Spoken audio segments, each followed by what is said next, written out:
생생로드 해양탐험대. 부산 경남 사람들이 축복받은 이유, 바다가 곁에 있기 때문 아닐까요? 파랗게 펼쳐진 바다는 늘 우리에게 주잖아요. 귀를 기울여주고 놀아주고 또 기를 내주고 먹거리를 주고, 그래서 매달 이 시간 우리의 바다와 더욱더 가까워지고 알아가는 시간 마련했습니다. 국민과 함께하는 해양교통안전종합관리기관 한국해양교통안전공단과 마련한 코너 생생로드 해양탐험대.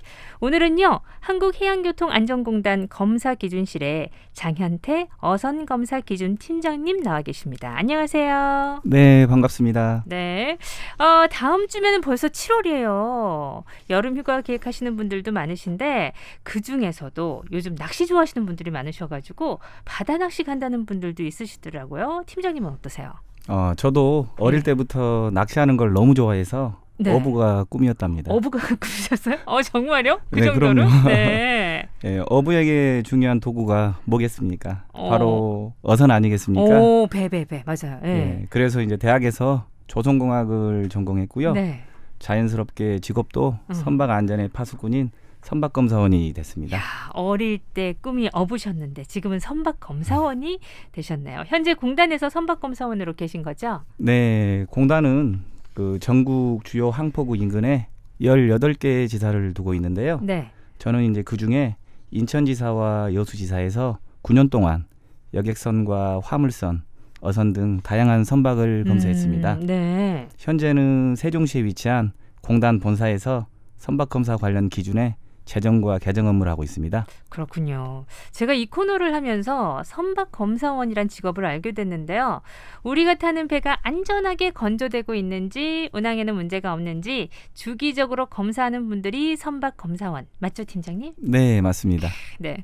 혹시 팀장님께서 선박검사원으로 계실 때 기억에 남는 일화가 있다면 한 가지만 들려주세요. 2015년에 인천지사에 근무했을 때인데요. 15년. 네네. 근무 당시 아마 나이 지긋한 분이 나무와 드럼통 같은 것으로 이제 얼기설기 여근배를 가져오셔서 네. 안전한지 확인해달라는 적이 있었습니다. 정말요? 예, 네. 사실 그런 배를 타고 바다에 나가면 큰 사고가 날 수 있어서 사용하시면 안 되거든요. 그러니까요. 그래서 그 배를 만드는 과정부터 또 바다에 띄우기까지 모든 얘기를 들어가면서 1시간 이상 어렵게 설득했던 기억이 납니다. 안 됩니다 하니까 왜 안 되냐고 하셨나 봐요? 네. 야, 1시간 이상 또 설득까지 하셨구나. 재밌네요. 자, 오늘은 공단의 장현태 팀장님과 바다 선박에 관한 흥미롭고 새로운 소식들을 알아볼 텐데요. 코너 마지막에 나오는 해양탐험대 퀴즈를 맞추시면 5분을 추첨해서 손세정 키트도 선물로 드리니까 끝까지 함께해 주시길 바랍니다. 최근 자율주행이나 신재생 에너지 같이 신기술을 접목한 자동차가 크게 주목받고 있죠. 선박도 또 마찬가지일 것 같은데 어때요? 맞습니다. 청취자분들은 생소하시겠지만 선박도 예전부터 신기술이 적용돼 왔습니다. 네. 예를 들면 사람이 직접 운전하지 않아도 목적지까지 도착하는 자동 조차 기능이 있고요. 아직 시작 단계이긴 하지만 환경 보호를 위해 태양열 선박과 하이브리드 선박도 개발 중에 있습니다. 네네. 추가로 공단에서도 친환경 선박이 더 많이 건조될 수 있도록 정부와 함께 친환경 선박 국가 인증 제도와 보조금 지원 사업을 추진하고 있습니다. 그렇군요. 근데 선박도 그렇지만 이 고기 잡는 어선, 요것도 많은 변화를 거쳤을 것 같은데 어때요? 네, 일단 어선은 그 크기가 점점 커져 왔습니다.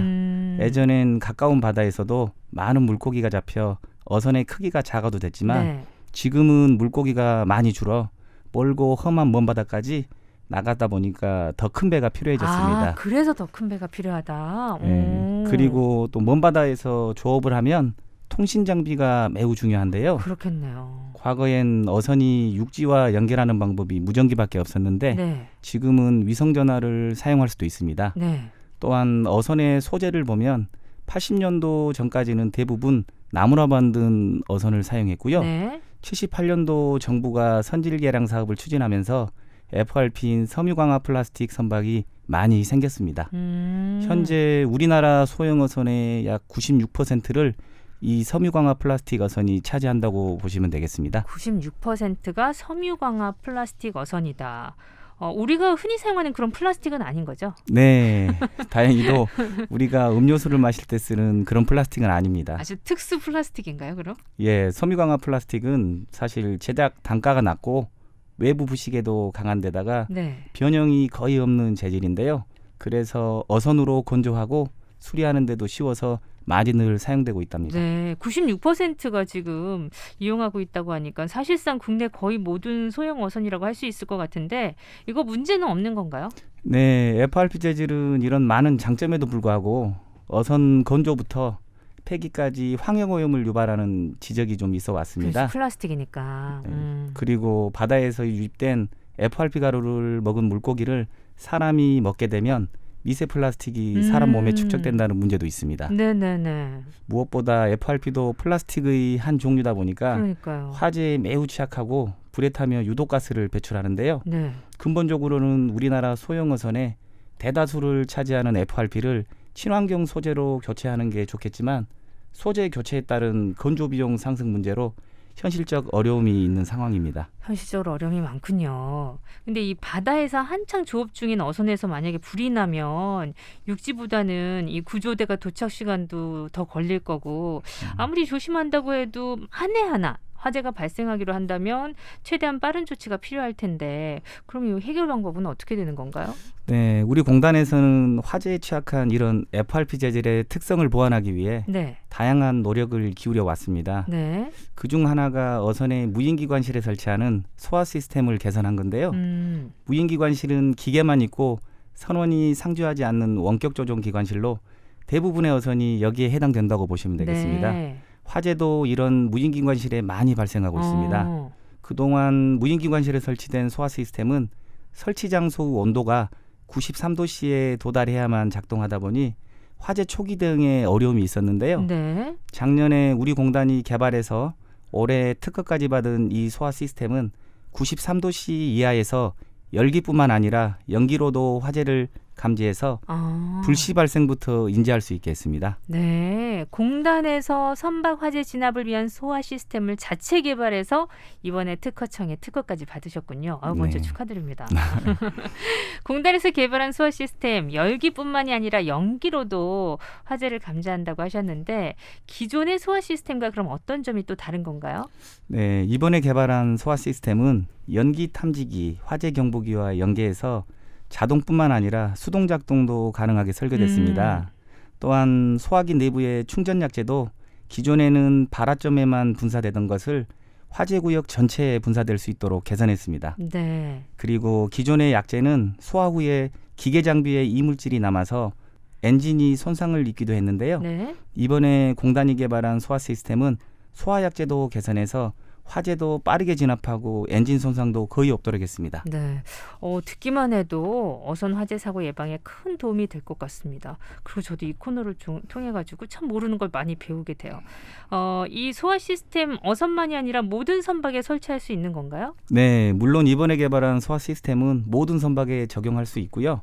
가격 측면에서도 기존 고정식 소화 장치의 약 10%밖에 되지 않아 경제성도 갖추고 있습니다. 네. 선박의 소화 시스템 설치와 관련해서 더 궁금하신 사항이 있으시면 한국해양교통안전공단으로 문의 주시면 감사하겠습니다. 네, 알겠습니다. 장현태 어선검사 기준팀장과 선박과 바다에 관한 새로운 정보들 알아가고 있습니다. 여러분도 새로우시죠, 그죠? 노래 한 곡 듣고요. 계속해서 얘기 이어가도록 할게요.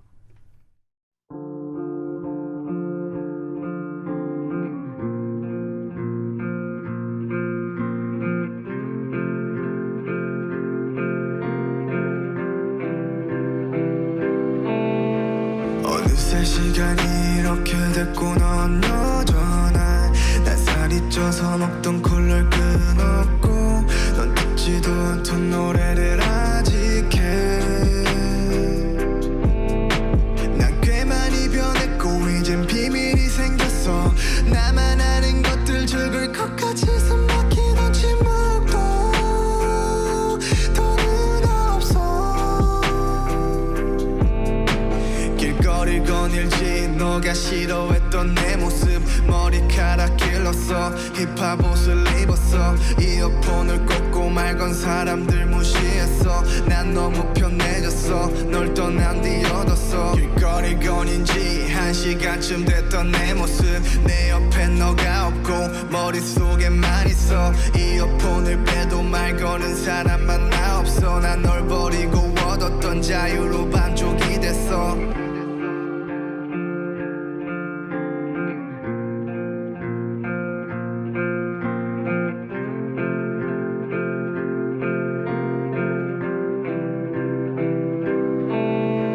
어느새 시간이 이렇게 됐고 넌 여전한 난 살이 쪄서 먹던 콜라를 끊었고 넌 듣지도 않던 노래를 아직 해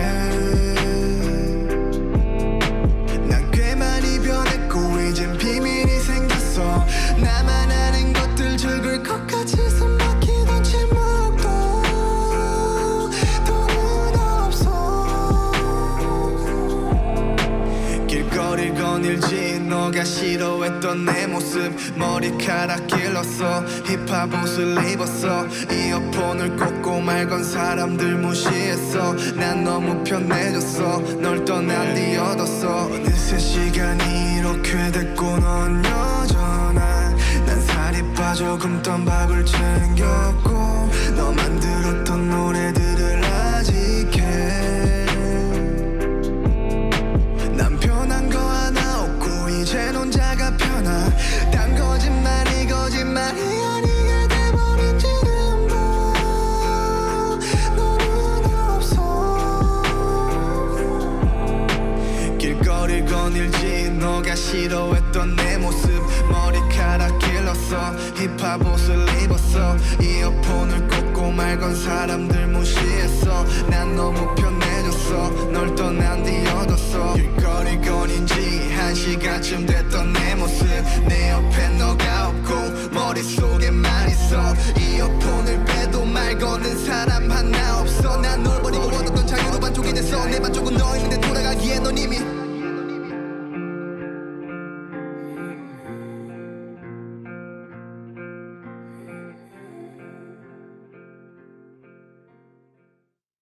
네, 딜리비어의 여전히 들었어요.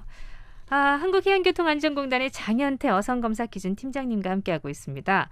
코너 초반에 연안 바다에서 잡을 수 있는 물고기가 많이 줄어들다 보니까 멀고 험한 바다로 나가서 물고기를 잡는 어선이 많아졌다고 하셨는데 어업인들이 오랜 시간 장거리 조업을 하다 보면 굉장히 힘들 것 같거든요. 바닷길에도 고속도로 같은 그 휴게소가 있으면 참 좋을 것 같은데 어떤가요? 네. 참, 휴게소 있으면 괜찮지 않을까요? 네, 참 재밌는 질문인데요. 네. 저도 장시간 고속도로를 운전하다 휴게소를 만나면 사막에서 오아시스를 발견한 것처럼 정말 반갑더라고요. 그렇죠. 안타깝게도 바다에는 고속도로에 휴게소 같은 곳은 없습니다. 아쉽네요. 그러면 먼 바다에서 조업하는 선원들은 어디에서 쉬느냐? 그곳은 바로 어선입니다. 어선에서. 그런데 어업인의 입장에선 먼 바다까지 힘들게 조업하러 간 만큼 더 많은 물고기를 잡아와서 수익을 얻고 싶겠죠. 당연하죠. 네, 그래서 어업인들 중에는 한정된 공간에서 어획 보관 장소를 늘리기 위해 네. 화장실이나 휴게실 같은 안전 복지 공간을 없애고 임의 증개축을 하는 경우도 있는데요. 그러다 보니 복지 공간이 부족해서 비를 맞으면서 갑판에서 식사를 하거나 네. 허리조차 펼 수 없는 선원실에서 의식주를 해결하는 분들도 계십니다. 많이 잡아서 물고기를 가득 채워야 되니까. 네. 안타깝네요. 그리고 그런 환경에서 혹시나 사고라도 나면 또 정말 위험할 것 같은데 그래서 공단에서 작년부터 어업인이 좀 더 안전하게 조업할 수 있도록 제도를 개선했다고요? 네, 작년부터 공단은 해양수산부와 함께 1년 이상의 준비 과정을 거쳐서 어업인들의 안전복지를 강화한 표준어 선형 기준을 마련하고 네. 작년 12월에 시행했습니다. 바로 이 표준어 선형 제도를 통해서 수산자원 보호를 위한 어선의 작업 공간은 유지하되 어업인의 안전과 복지, 휴식 공간을 늘릴 수 있게 했습니다. 네. 그리고 지난 5월 4일에는 표준어 선형 기준에 따라 건조된 제1호 표준어선이 마침내 탄생하기도 했습니다. 반갑네요, 정말. 어업인을 위한 어선의 안전복지 공간을 강화한 제1호 표준 어선. 어떤 어선인지 좀 더 설명해 주시겠어요? 네, 제1호 표준어선은 인천 소래포구가 선적항인 총톤수 9.77톤급 연안 통발 어선인데요. 네. 어선의 안전성은 높이면서 선원들이 쉴 수 있는 복지 공간은 추가로 설치했습니다. 특히 선원실을 갑판 후 상부에 두어서 네. 선원의 편안한 생활은 물론 위급 상황에도 탈출이 쉽도록 설계했습니다. 그리고 화장실도 기존엔 외벽 없이 설치된 간이 화장실이었는데요. 네. 독립된 공간의 전용 화장실로 개선하고 분뇨가 선회로 배출되지 않도록 해서 깨끗한 해양 환경 조성에 기여할 것으로 기대하고 있습니다. 네. 이제 막 1호 표준 어선이 탄생했는데 앞으로 2호, 3호 표준 어선이 계속해서 나오기 위해서는 어떤 점이 중요한 점이 있을 것 같아요. 무엇보다 표준화 선용 제도가 현장에 잘 정착될 수 있도록 어업인들의 관심과 동참이 가장 중요하겠습니다. 네. 정부와 우리 공단 그리고 각 지역의 어업관리단도 표준어선의 복지 공간이 선원들을 위한 장소로 활용되고 타 용도로 변질되지 않도록 철저히 관리할 방침입니다. 네. 표준 어선형 제도를 계기로 해서요. 선박의 복지 공간과 안전시설이 더욱더 잘 확보되기를 저도 바라겠습니다. 오늘 마지막으로 한마디 해주신다면요. 네, 우리 공단은 바다에서 생업을 이어가는 해양가족 여러분과 현장 최일선에서 만나며 안전한 바닷길을 만들기 위해 노력하고 있습니다. 물고기를 잡기 위해서는 촘촘한 그물망이 필요하듯 우리 공단도 해양 안전이라는 그물 속에서 안전이 빠져나가지 않도록 앞으로도 최선을 다하겠습니다. 오늘 초대해 주셔서 감사합니다. 네, 고맙습니다. 자, 인사드리면서 여러분들을 위해 한국해양교통안전공단에서 마련한 선물이 있는데요. 이거 퀴즈 내야죠. 자, 해양탐험대 퀴즈 내주세요. 네, 문제 나갑니다. 열악했던 어선의 선원실과 조리실, 화장실 같은 복지 공간을 개선하고 더욱 강화된 안전기준을 적용한 어선으로 지난 5월 4일 처음 탄생한 이 어선의 이름은 무엇일까요? 1번 표준어선, 2번 원양어선. 네, 쉽죠 여러분? 샵 2302 건당 50원, 긴 문자 100원으로 맞춰주시기 바라고요. 5분 추첨해서 공단에서 준비한 손세정 키트 선물로 드립니다. 오늘 새로운 것도 많이 알아가네요, 저도. 한국해양교통안전공단 장현태 어선검사 기준 팀장님 감사합니다. 감사합니다.